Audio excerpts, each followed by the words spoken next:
Anong hindi nawawala sa pagkainan ng isang pamilyang Pilipino? Ito'y tiyak na makapagbibigay lakas, mapapares man sa ulam o mapapanghimagas, ang bigas. Kung ang karaniwang tanong ng madla ay kung ano ang pagkakaiba ng brown eggs at white eggs, naisip niyo rin ba ang pinagkaiba ng brown rice at white rice?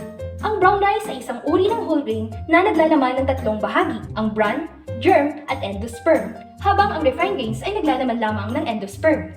Ano nga ba ang makukuha nating benepisyo mula sa pagkonsumo ng whole grain foods and products? Well, makinig dahil narito ang health benefits na nilalaman ng whole grains. Ang pagsama sa dieta ng high fiber tulad ng whole grains ay epektibong paraan tungo sa pagkamit ng healthy eating pattern, nagbibigay ng pakiramdam ng kabusugan at nakatutulong sa regular na pagdaloy ng dumi sa ating katawan. Kasabay ng sapat na ehersisyo, ito ay tiyak na epektibong paraan sa mga nagnanais magkamit ng weight loss. Naglalaman din ito ng mga essential fats tulad ng omega-3 at omega-6 fatty acids na nakatutulong sa pagtaas ng good cholesterol na nagpapababa ng blood pressure na mahalaga upang maiwasan ang panganib ng pagkakaroon ng hypertension. Ang complex carbohydrates na mayroon ng whole grains ay nagtataglay ng low glycemic index na nagpapabagal ng digestion at absorption ng carbohydrates na nagdudulot ng mabagal na pagtaas ng blood sugar level kumpara sa mga refined grains. Nakatutulong ang mga ito sa pagkontrol ng insulin na mahalaga para sa mga taong may diabetes o nais magkaroon ng stable blood sugar levels. Likas na mayaman din ito sa antioxidant na kailangan ng ating katawan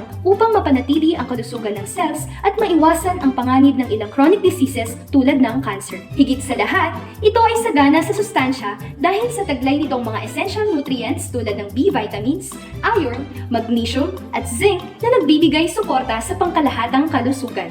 O ngayon, bigets mo na! Tandaan, whole grains ay panatilihin na ikonsumo ng malusog na pangangatawan ay tiyak garantisado.